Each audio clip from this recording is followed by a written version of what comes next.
Aujourd'hui, Bet Be'adar, Taf Shin Samer Zain, le 19 février de l'année 2007, réception du témoignage de M.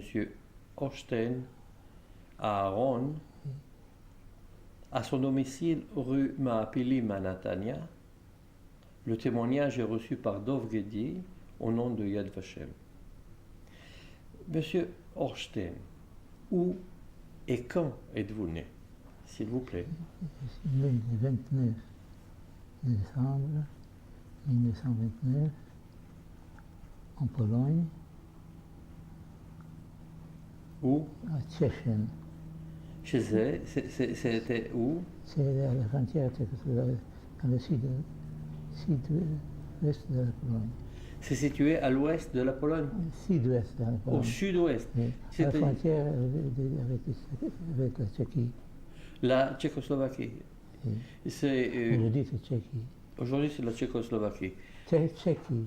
Tchéquie. Parce que Slovaquie, ça part. Ah oui, bien sûr, bien sûr. Quelle est la grande ville qui s'y trouverait à côté? Cracovie. Krakow.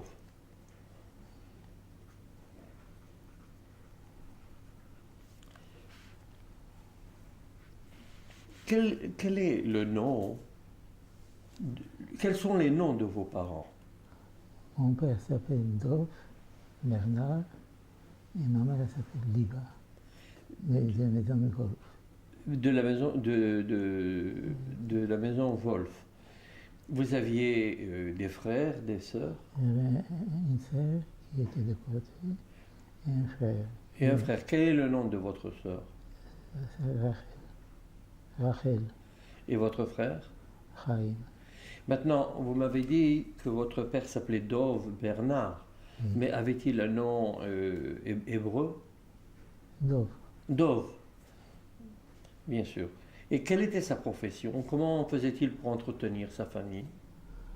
Mon grand-père avait un moulin, un moule de blé. C'était des meuniers? Oui, on peut dire. Un moulin, vous faisiez vous mouliez du blé? Du blé, oui. Donc, meunier, vous étiez meunier. Vos parents étaient meuniers? Commerçant, meunier, parce qu'on achetait et vendait aussi. Et ma mère avait une bibliothèque. Une bibliothèque? Oui. Une bibliothèque polonaise, une bibliothèque... Polonais et allemand. Mais elle vendait des livres ou elle prêtait des livres? Elle prêtait des livres. Et c'était... Quels étaient qui étaient ses clients? Différentes. Ce n'est pas des livres juifs du tout. C'est pas un yiddish. C'était des Polonais, des Allemands, parce que dans notre ville, on parlait beaucoup allemand. Donc, quelle est l'origine de votre famille?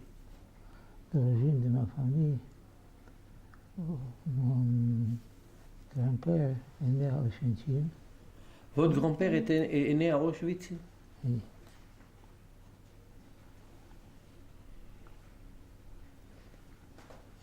Ça c'est du côté maternel, et du côté paternel, c'est à Bochnia. Bochnia. Ce sont vos origines. Oui. Et que faisaient-ils vos grands-parents à Auschwitz, Bochnia? Bochnia, je ne sais pas parce que c'est très loin. Parce que quand ils sont venus à Tchéchen, mon grand-père, quand il s'est marié, il est venu à Tchéchen. À Tchétchène. Et là-bas, il y avait des moulins, qui vendaient des blés, vendaient des farines. Et alors,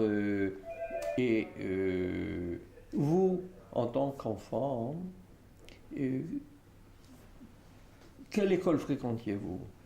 D'abord le Cheder. Le Cheder. C'est à partir de 3 ans qui ont commencé à aller au Cheder. Et après, c'était une école d'État. Une école Le polonais. Une école gouvernementale. Oui. Alors donc, quel est le fond familial? C'est-à-dire, vous venez d'une famille chassidite. C'est-à-dire, le fait d'être chassidite, vous pouviez facilement vous intégrer dans une école communale polonaise? Oui, parce que notre ville, il n'y avait pas tellement. Il n'y avait pas beaucoup de juifs, à peine 10%, comme en Pologne entier. Mais la plupart étaient pas chassidiques. Donc, vous fréquentiez le Cheder principalement et l'école. Donc, quelle était la relation entre les jeunes qui n'étaient pas juifs avec les juifs? On n'avait pas de relation. Aucune relation, même à l'école? À l'école aussi, quelquefois, quand il fallait prendre les notes, qu'est-ce qu'on a fait samedi, comme ça, je suis allé à un de mes voisins qui était un juif. Ça, il me donnait. Et comme ça, on ne se fréquentait pas. Vous ne fréquentiez pas. Pour quelle raison? C'était un peu la raison du temps. S'il vous plaît, je n'ai pas compris. La raison du temps, on n'avait pas le temps. Pas le temps. Parce que le matin, on allait à l'école et après-midi, au Cheder. Donc, vous aviez en tant que d'origine chassidique, votre famille étant chassidite, vous aviez un costume différent d'autres enfants? Non. Pour Shabbat, seulement pour Shabbat. Seulement pour le Shabbat, mais autrement, dans les jours normaux, vous vous habillez normalement, comme tout le monde. C'est-à-dire, vous n'aviez pas une différence. Non. Et votre domicile, en fait, était dans un endroit différent des Goïms? Non. Où vous étiez mélangés? Mélangé. Et donc, vous étiez accepté par vos voisins. C'est-à-dire, quelles étaient les relations entre juifs et non-juifs, à votre avis? Écoutez, vous savez, c'était... On ne peut pas dire, mais... Comment je me rappelle une chose, c'était le premier jour quand je suis allé à l'école communale, j'avais des paillasses, et un de mes voisins qui me tirait. Et comme ça, moi, je lui donnais un coup, et après, le maître s'est interposé entre nous, et il a dit qu'il faut appeler les deux parents. Ça, c'est la première relation avec les non-juifs.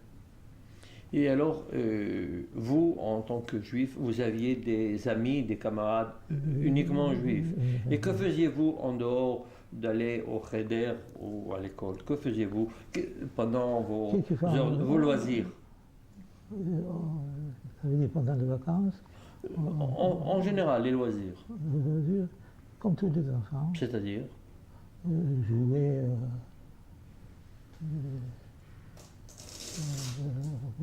jouer au football.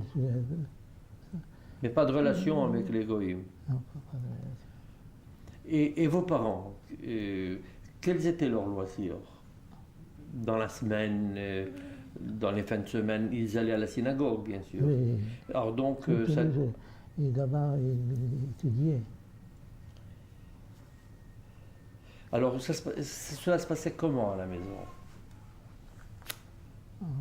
Une famille chassidique, par exemple. Parlez-nous de votre vie familiale. Écoutez,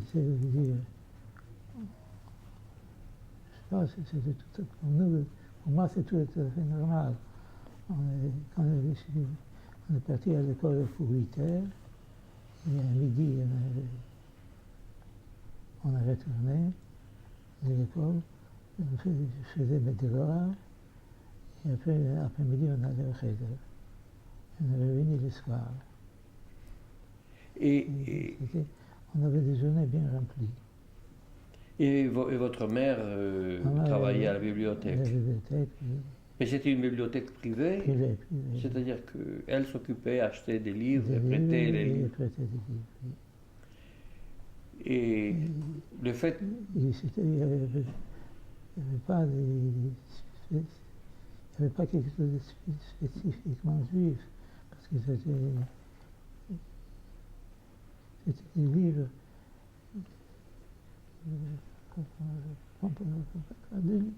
des livres, des livres mais en polonais et en allemand. il ne pouvait pas y avoir de différent avec votre père qui était chassidique et le fait de lire des livres Non, pas religieux, pas ça quoi, non. Des romans, des romans bien sûr. des historiques. Mais ça ne dérangeait pas Non. votre vie familiale. Non, parce que vous savez, nous sommes une coin de la province qui s'appelle Silésie. Et là-bas, il y avait de l'éducation plutôt autrichienne, allemande, qui polonais. Et ça voulait dire quoi? Ça veut dire, mon père ne savait pas tellement bien le polonais, il parlait allemand. Et ma première langue natale, c'était presque allemand qui appelait le polonais. Et quelle était la langue parlée à la maison? Yiddish. Le yiddish. Et dehors donc vous parliez le polonais. Avec les camarades juifs, on parlait des yiddish. C'était un yiddish allemand comme ça. Et il vous est arrivé. D'abord, décrivez-nous, s'il vous plaît, l'intérieur de votre domicile, de votre appartement. Vous habitiez un appartement à étage, un appartement. Un appartement à étage, c'était le premier étage. Et ça donnait sur une petite place. Et il y avait des pièces cuisine.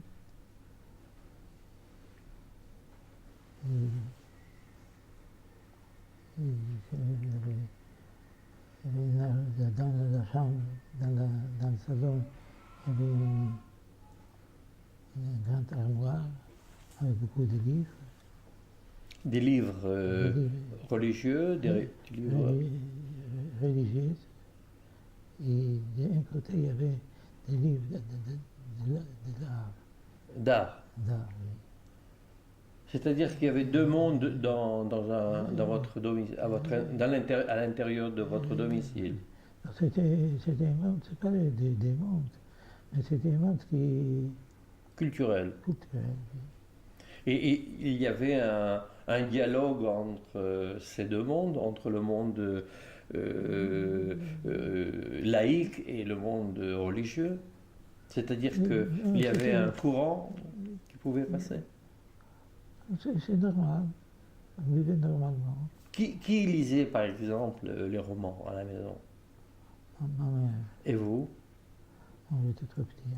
Trop petit? Mais votre père ne touchait pas à ces livres? C'est pas que je ne touchais pas, je ne me rappelle pas qui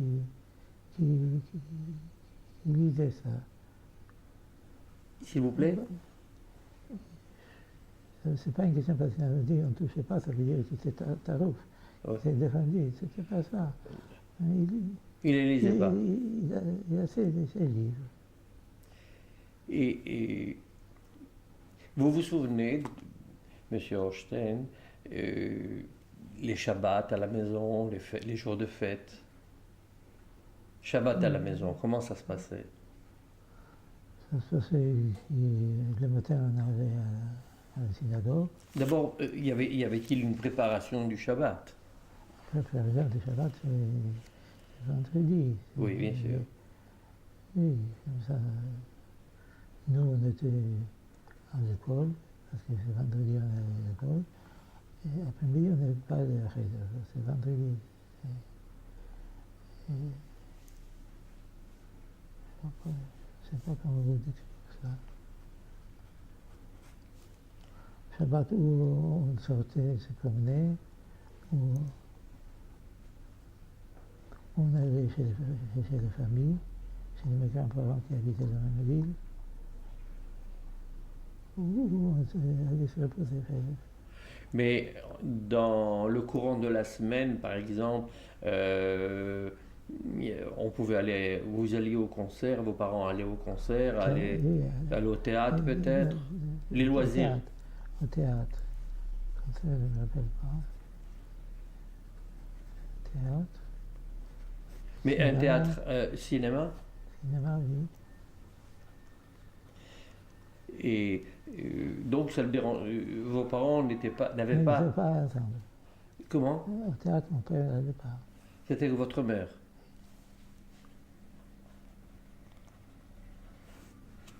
Et vous-même, quels étaient vos loisirs? Je lisais quelquefois, et jouais. Mais parlait-on d'Eretz Israël à ce moment-là, à la maison? Jamais? On parlait un peu, c'était le temps de Jabotinsky, et il y avait certains qui étaient pour, certains qui étaient contre. Mais vous à la maison? On n'était pas contre. Oui, bien sûr. Mais de venir en Eretz Israël, il n'était pas question. On ne parlait pas de ça. Maintenant, avez-vous ressenti pendant votre période de votre jeunesse un certain antisémitisme qui existait? Pouvez-vous le décrire, s'il vous plaît? D'abord, il y avait une école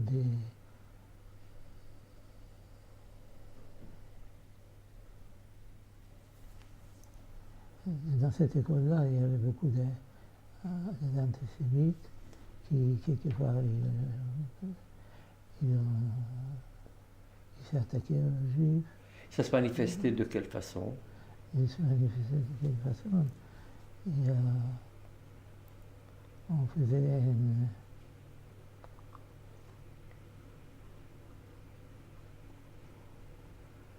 qu'il ne faut pas acheter chez les Juifs.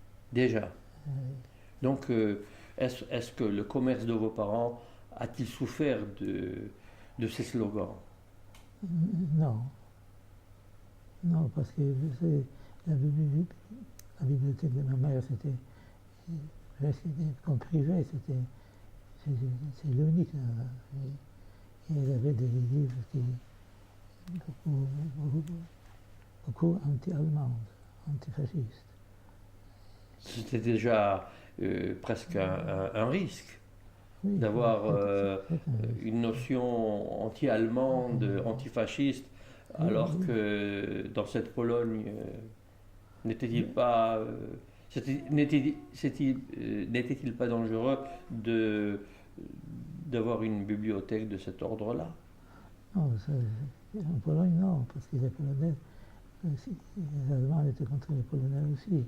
Oui, mais vous parliez d'antisémitisme. Alors un juif, une juive qui tient une bibliothèque de cet ordre-là, est-ce que cela peut causer des désagréments, par exemple? Ça, je ne sais pas vous dire. Non, mais comment avez-vous ressenti cette période? Cette période, on parlait beaucoup, parce que c'est d'abord une année avant, en 1938, on a occupé la Tchécoslovaquie. Et vous appreniez les nouvelles de quelle façon? Parce qu'on habitait à la frontière. La ville est partagée en deux. Moitié ville était polonais, moitié tchèque. Donc, on est parti quand... non, mais la ville était partagée en 1938. Non, elle est partagée en 1918. En 1918, la ville était partagée. Oui. Et donc, vous viviez dans une ville partagée. Oui. Comment passait-on d'un côté à l'autre de la ville, ou alors on ne bougeait pas? Il y avait une petite rivière qui s'appelait Olza. Olza. Olza, oui. Et on est passé le Cheder, il était de l'autre côté, le côté tchèque. Mais fallait-il... Il y avait une permission, on laissait passer. Et on vous laissait passer. C'était qui était de l'autre côté? Les Tchèques et les Autrichiens? Les Tchèques ou les Slovaques. Et les Slovaques? Les Slovaques. Mais- C'était la Moravie. Mais votre ville, et ensuite, à quel moment votre ville est devenue polonaise? Ça veut dire la moitié ville polonaise elle est devenue un 18 dans L'autre traité. moitié, c'est-à-dire que la moitié de votre ville est devenue polonaise après 1918? oui, après, je pense le traité de Versailles, je pense, si je ne me trompe pas. Oui. Oui, c'est comme ça. Parce que la Pologne était occupée pendant plusieurs siècles, des siècles, combien, par les Allemands, les Autrichiens et les Russes. Et comment tout ce beau monde vivait-il en fait? Il y avait une certaine harmonie du fait que la ville était partagée. Il y avait des frontières dans la ville, où chacun dans son coin. Non, il y avait des frontières. Et, par exemple, nous, on avait plusieurs gens d'oncles, de tantes de l'autre côté. Donc vous passiez. Le cheder était de l'autre côté, Et la synagogue? et c'est de ce côté, Deux, du côté polonais. du côté polonais et le cheder du côté Du côté tchèque. tchèque. Donc tout ceci vous amène à parler plusieurs langues ou alors vous... Non, les Tchèques on ne parlait pas tellement, mais les Polonais et l'Allemand. Polonais et allemand. Vous est-il arrivé de sortir de votre ville pour aller Oui, à Cracovie. à Cracovie Et à Oświęcim. et à Auschwitz, là où habitaient vos grands-parents en fait? L'origine de S'il vous plaît? L'origine de mes grands-parents. Oui, et une partie de vos grands-parents qui étaient aussi racidiques. Oui. Et quel était le moyen de transport? Le transfert. Jusqu'à 1918, il y avait un tramway. Mais après, quand on a partagé la ville en deux, comme ça, Il y a- on supprimait. Alors comment vous faisiez-vous pour aller d'un côté à l'autre de la ville? Pied. Alors il y avait un point de contrôle entre... Oui, comment ça s'appelle ça? Un checkpoint comme ça. Il y avait un pont sur le Olza, plusieurs ponts. Et d'un côté, il y avait des ponts. Et la douane polonaise, et de l'autre côté, la douane tchèque. Et aviez-vous à la maison, par exemple, l'électricité, l'eau courante? Oui. Vous avez donc la radio? La radio, je ne rappelle pas, non. Donc comment appreniez-vous les nouvelles? Comment saviez-vous ce qui se passait à Pas les l'extérieur? journaux. Par les journaux. Vous recevez donc les journaux. Oui. Quel journal lisiez-vous à la maison? Il y avait le journal yiddish, C'était de maman. un moment. Moment. Oh, je ne rappelle pas. Et Et le journal polonais. le journal polonais, qui était Courrier codzienny. le courrier. Courrier codzienny. Et codzienny, vous avez tous les jours. Oui, c'est déjà le. Et de quel ton nom c'est le journal polonais? Non, ça, je ne sais pas. Oui. Et vous, quelle partie lisiez-vous dans le journal? Moi, je ne lisais pas tellement. Mais vous étiez au courant de ce qui se passait à l'extérieur de la Pologne? Ce qui se passait en Allemagne, par exemple? Oui. Ce qui se passait avec les Juifs? Il y avait, on a reçu ici une livre qui s'appelle Spawnbier. Des livres marron. Les couleurs du fascisme, c'était marron. C'était marrant. Je pense, si je ne me trompe pas. Mais viviez-vous une certaine tension, par exemple, le fait de vivre ces événements lorsque Oui, vous appreniez d'abord la montée du nazisme, les discours de Hitler qui devaient être transcrits dans les journaux? Est-ce que oui. cela a apporté une certaine tension nerveuse dans votre famille? C'est c'est une sensation tout court. Mais dans la famille, pas tellement, mais par exemple, je peux vous dire que nous sommes partis avant que la guerre éclaté, parce qu'on a dit que 7% de Pologne, on, on abandonnera sans se battre. Mais j'aimerais bien que vous donniez encore quelques détails sur votre vie de famille, par exemple, d'avant la guerre. Par exemple, les fêtes, comment se passait-il? Comment ça se passait à la maison? Ça, c'est comme un Shabbat. Oui. Où Une on fa- allait dans la famille, où on allait rester à la maison, où on avait des divinités. C'était le cours- Le courant. c'était la vie de famille. Oui, À partir de quel moment, lorsque vous suivez les événements, vous les suivez par l'intermédiaire des journaux? oui. À partir de quel moment vous avez décidé de quitter votre ville? Quitter, quitter notre ville. Oui. C'est une semaine avant que la guerre éclate. C'est-à-dire que comment une décision de cet ordre se prend-elle? C'est pour elle qu'on est parti à Cracovie parce que ma grand-mère habitait Cracovie. C'est-à-dire que vous pensiez qu'il fallait tout abandonner, tout partir. Alors comment s'organise-t-on à la maison pour partir à Cracovie? Sans organisation. Comme ça, du Comme jour au ça, lendemain? du jour au lendemain. Et que prend...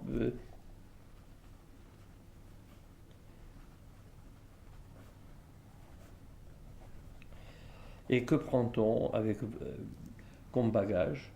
Vous aviez un moulin, donc vous fermiez le moulin, vous fermiez la bibliothèque, ou vous laissiez tout comme ça? Tout comme ça, oui. Et donc dans cette fuite-là, vous, en tant que jeune, vous devez avoir dans les 10 ans à peu près, comment prenez-vous l'événement? Vous savez, c'était juste avant d'entrer à l'école, entrer en classe. Comme ça, vous savez, je ne vais pas très bien. On était en vacances. Et après, d'un coup, on est parti directement à Cracovie, une semaine avant que la guerre éclate. Et vous pensez que la guerre allait éclater vraiment, ou alors c'était un heureux concours de circonstances? Non, on pensait qu'il y avait la guerre. Et comment avez-vous, vous vous souvenez par exemple qui a pris la décision? Votre père, vos parents? Mes parents, Vos parents vous ont-ils mis au courant de ce qui allait se passer? non. C'est-à-dire qu'on vous a dit, on On part. part, on part. Et vous, comment avez-vous pris la chose? Comme je ne me rappelle pas. Parce que il y a les événements sont allés tellement vite qu'il... Est-ce qu'il y avait des signes précurseurs Oui, avant la guerre? oui, d'abord en 1938, on a occupé la Tchécoslovaquie et la Pologne a pris un petit morceau qui notre ville est unifiée. Et il y avait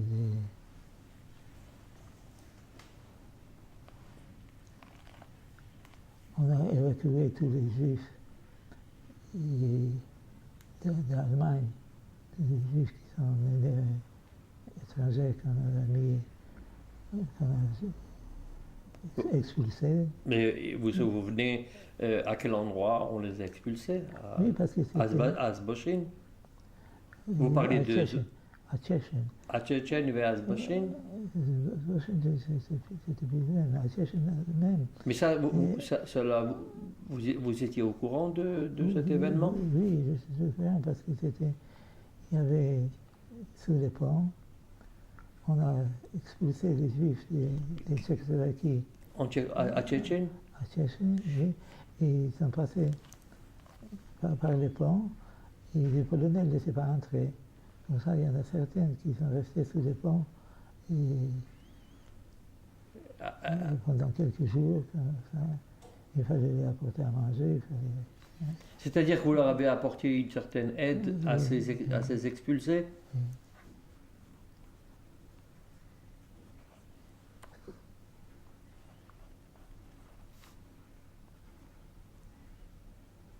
C'était en 38, avant 38, 37.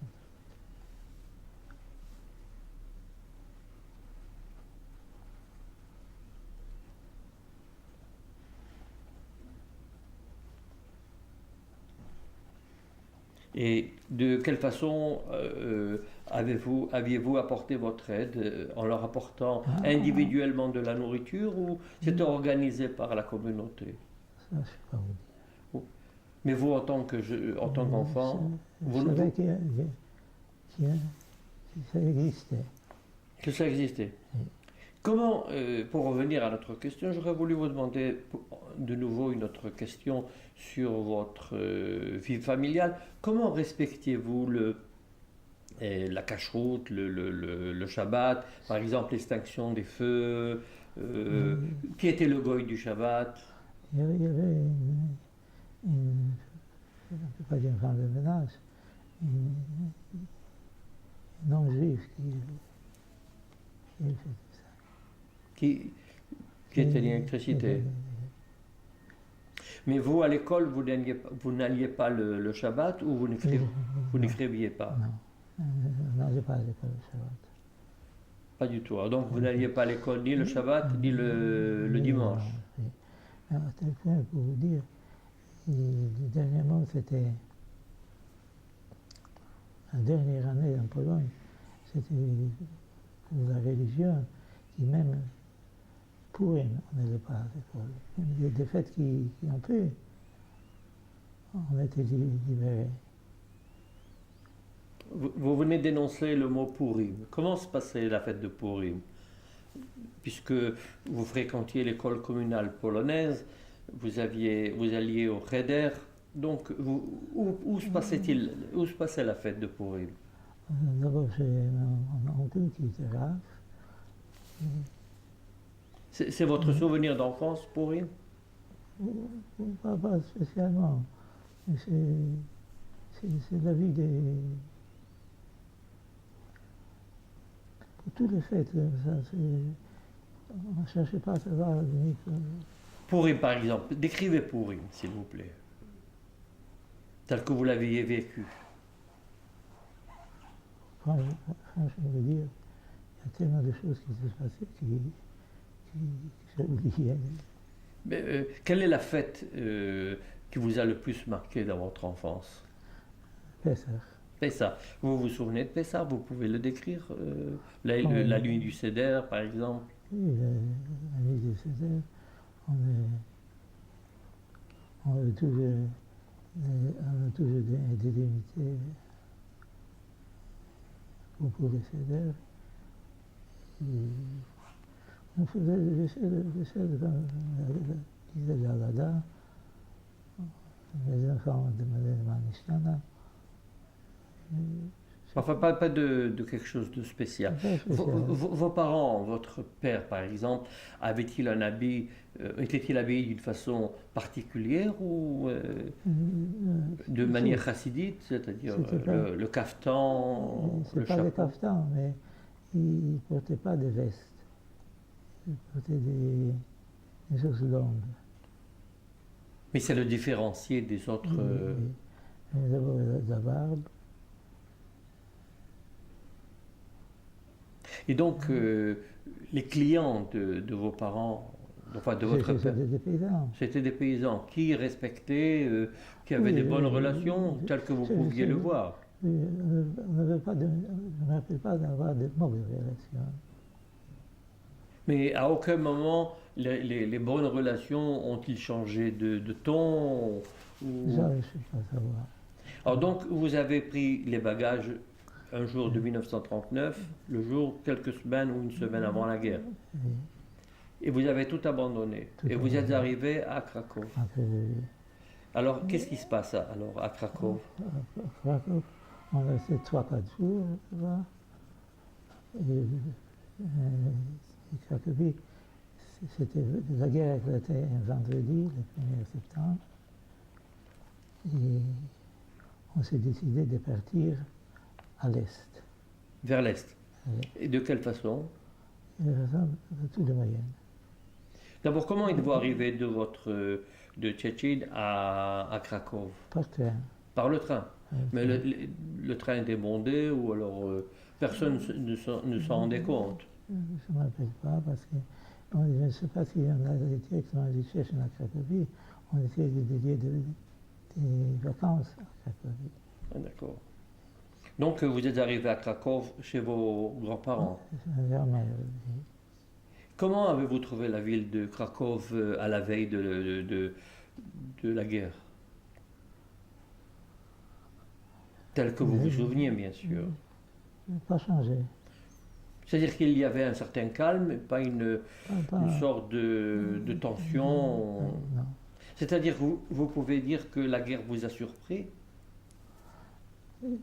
Si, je suis surpris parce qu'il fallait monter Shabbat, on est parti, tout le monde est parti à la gare. Un Shabbat. Monter Shabbat. Montez Shabbat, malgré tout. Et on allait, nous, on allait vers Bochnia et pour aller vers l'est. Et d'abord, vous êtes arrivé à Krakow, chez vos grands-parents. Chez vos grands-parents. Chez ma grand-mère. Parce que mon grand-père est décédé il y a 33, je pense. Et notre Shabbat, on s'est décidé de partir à l'est. Mais d'abord, vous avez passé vous êtes arrivé à Krakow d'abord. Vous êtes resté un certain temps. Pas beaucoup. Et ensuite, la guerre a éclaté.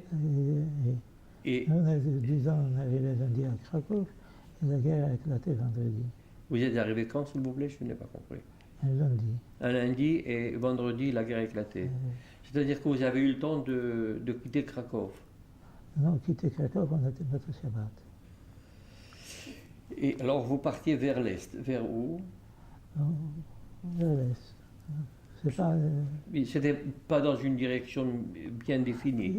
Si on avait une tante qui habitait à Nemirov. À Zamenhof, Nemirov.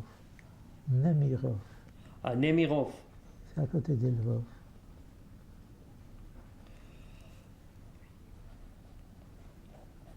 Donc vous êtes parti à Nemirov. Et on passait de Lvov. Et sur le chemin, dans le même wagon où nous étions, il y avait les fils des rabbis de Sants. Le rabbi de Sants, qui partait Qui partait aussi vers l'est. vers l'est. Comme ça,